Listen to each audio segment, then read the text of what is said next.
ओम नमो भगवते वासुदेवाय नमः। आज का प्रसंग का मान है ऋषभ देव जी का पुत्रा को उपदेश दे परमहंसी वृत्ति धारण करवा को प्रसंग है। ऋषभ देव जी कहे कि पुत्रो, यह संसार असार है, अनित्य है। नित्य तो एक ईश्वर ही है। अतः भोगों को व तृष्णा को छोड़कर भगवान का भजन करो। बस इसी में सार है, जिससे मानव शरीर धारण करके संसार सागर से पार नहीं हुआ, उसका जन्म वृथा है। इसलिए तुम भी परब्रह्म परमात्मा का ध्यान करते हुए इस संसार सागर से पार हो जाओ। कारण मानव देह ही मोक्ष का द्वार है। इस असार संसार में न कोई किसी का हुआ और न होगा। न सुख काजी पंडिताम न सुखम भूप भयाम, सुखम से जाही आपसी तृष्णा रोग गयाम। सुख न तो कोई काजी न है, न कोई पंडिता न है, न कोई राजा न है। सुख केवल है तो तृष्णा इस संसार से मिट जाए, और तृष्णा को रोग मिटने के बाद में ही सुख है। और वो सुख है जो भगवान का भजन में ही है, शांति में। इस संसार में सच्चा माता पिता गुरु वही है जो अपने पुत्र को व शिष्य को काम्य कर्म से हटाकर मोक्ष प्राप्ति मार्ग पे ले लगावे। जैसे मदालसा, विदुला, सुमित्रा, सुनीति आदि माताओं ने अपने पुत्रों को सदुपदेश दे करके उनका कल्याण कर दिया। जो गुरु अपने शिष्य का, पिता पुत्र का भला नहीं कर सके, उसे छोड़ देना चाहिए। नीतिकारों का कहना है कि देखो, शत्रु अपि गुणावाच्या दोषावाच्या गुरुरपि। प्रहलाद ने गुरु गणों प्रताड़ित करो, लेकिन वो आपकी नीति पर चलो, नीति नहीं छोड़ी और भगवान नहीं विशेष मानो। और वह गुरु लोग जका बोले सब कुछ हिरण्यकश्यप है, राम रहीम सब हिरण्यकश्यप है, इन मान। लेकिन प्रहलाद को नहीं मानी। तो प्रहलाद है, बलि है, ऐसा अनीति को ऊपर कौन चालिया, नीति पकड़ करके चालिया, तो अन परम पद की प्राप्ति हुई। भविष्य ने अपने भाई को, भरत ने माता को, खटवांग ने इंद्रादि देवों के वर को, यज्ञ पत्नियों ने अपने पतियों को छोड़ दिया।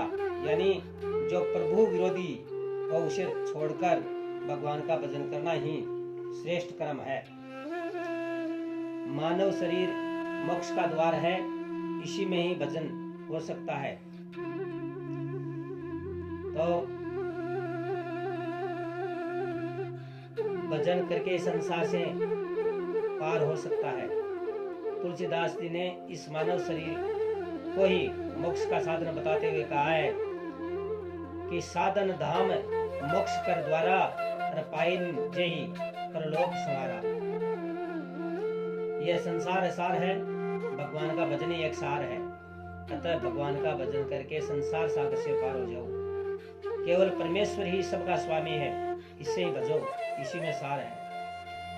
स्थावर से जंगम श्रेष्ठ है, जीवों में मानव श्रेष्ठ है, मानव से ब्राह्मण श्रेष्ठ है, ब्राह्मणों में कर्मनिष्ठिक ब्राह्मण श्रेष्ठ है।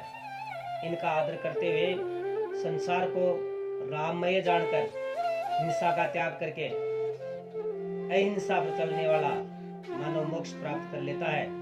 अहिंसा ही प्रमोद है। इसलिए मन वचन कर्म से किसी को दुखित मत करो।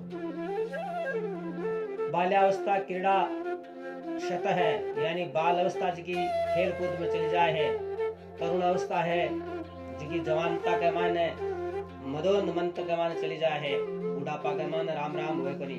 ये वास्ते पहले ही सचेत होकर के प्रभु का भजन करो। इसके बाद ऋषभ देव जी के सबसे प्रिय पुत्र हो जो भरत ने राज्य देकर परमहंस होकर अजरवर्ती धारण कर ली। जहां रहते थे वहीं मलमूत्र का त्याग कर देते थे। यह देखकर लोग उनसे घृणा करने लगे। तब 10 योजन तक सुगंधित वातावरण कर दिया। यह देखकर सभी ने आश्चर्य किया कि संत अटा गंदगी भी फैलावे लेकिन खुशबू सेंट किया हुआ। आ सारी विधि देख करके सिद्धियां है जिकी ऋषिदेव जी कन चली आई, किंतु भजन के मान बाधक जान करके उन्होंने स्वीकार नहीं किया। सिद्धियां नहीं स्वीकार करी तो सिद्धियां वापिस लौट गई। मन में विचार पैदा करो, अगर सिद्धियां मैं मेरे कन राखूं और अपना लेशूं तो मेरा बाधक हो जैसी। सुखदेव जी कहे, हे राजन, तेरा कहना ठीक है, किंतु सिद्धियां बंधन का ही कारण है, इसलिए सुखदेव जी बन अपना ही को नहीं। इसलिए उन्होंने इन सिद्धियों को स्वीकार नहीं किया। कारण न जाने काम, क्रोध, मद, लोभ, मोह, ममता आदि शत्रु इन सिद्धियों के द्वारा मानव शरीर में कब घुस जाए तथा मन को किधर घसीट के ले जाए। मन बड़ा ही चंचल है, दुष्ट है। इसके लिए कहा भी है, मन लोभी मन लालची, मन चंचल मन चोर, मन के मते न चालियो और पलक पलक मन और। अतः मन को वश में करने के लिए परमहंसों को इन सिद्धियों से दूर ही रहना चाहिए। तपस्वी सोबरी ऋषि संग दोष से मन की चंचलता के कारण तपस्या से वंचित होकर गृहस्थाश्रम में प्रवेश किया। अतः मन का विश्वास करने से ही काम, क्रोध, मद, लोभ, मोह, ममता आदि 6 शत्रु इस मानव शरीर में घुसकर अधपतन की ओर ले जाते हैं। इसलिए सिद्धियां स्वीकार नहीं की।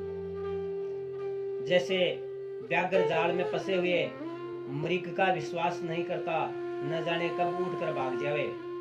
इस कारण वे भी अवधूत वेश में रहने लगे, जिससे उनको कोई जान नहीं सके। अंत में एक दिन देह त्याग करने का विचार करके देहाभिमान का त्याग कर अपना स्थान छोड़कर घूमते घूमते दक्षिण देश कर्नाटक में जा पहुंचे। वहां अपने मुख में पत्थर दबाकर पागल की तरह उन्मत्त होकर घूमते घूमते वन में चले गए। वहां दावाग्नि में प्रवेश कर और परमहंस गति को प्राप्त हो गए। इसके बाद कर्नाटक के राजा अरहन ने उनके मूल उद्देश्य को छोड़कर शास्त्र विरुद्ध बौद्ध धर्म का आश्रय लिया, जिसमें स्नान, दान, शुद्धता, ब्राह्मणों की निंदा है। ऋषभ अवतार तो राजा लोगों की मोक्ष के लिए ही हुआ था। यह चरित्र मंगलदायक है। जिन्होंने संसार को ज्ञानोपदेश दिया उनको हम बारंबार नमस्कार करते हैं। अब अष्ट सिद्धियां वह कौन सी है जिन धारण करे योगी लोग योग प्राप्ति के लिए। तो पहली सिद्धि का नाम है अणिमा, दूसरी महिमा, तीसरी लघिमा, चौथी प्राप्ति, पांचवी प्रकाम्या, छठी ईशिता और सातवीं वशिता, आठवीं काम्या व सारिता। नवनिधियां पहली पदम, महापदम, शंख, मकर, कच्छप, मुकुंद, कुंद, नील और वज्रस की 9 निधियां हैं। एक बाद में भरत आपको राज्य बहुत बढ़िया चलायो और भरत को जो विवाह है वो विश्व रूप की कन्या पंचजनी संयोग, उसके 5 पुत्र हुए, सुमति, राष्ट्रभृत, सुदर्शन, आवरण, धूम्रकेतु। इस खंड का नाम पहले अजनाब खंड था, यानी कि भारतवर्ष को नाम पहले अजनाब खंड हो, कारण नाभि व अज ऋषिदेव ऋषभ देव से पालित होने से इसका नाम अजनाब था। भरत ने राज्य किया और भरत राज्य के बाद इनको नाम पड़ गया भारतवर्ष। राजा भरत अपनी प्रजा का पालन पोषण अपने पुत्र के समान किया। अपने पुत्रों को राज्य देकर तप करने कुलाश्रम पर चले गए। यानी कुलाश्रम शालग्राम शिला जो गंडकी नदी का माने जगह पत्थर है वह बंक उपरन गोल चक्र में शालग्राम शिला का चिन्ह बनेड़ा है। बट जाकर के आश्रम बना करके और तपस्या करवा ला गया। यानी इस आश्रम के पास जाकर और भरता जो तप करना प्रारंभ कर दियो। बोले श्री कृष्ण।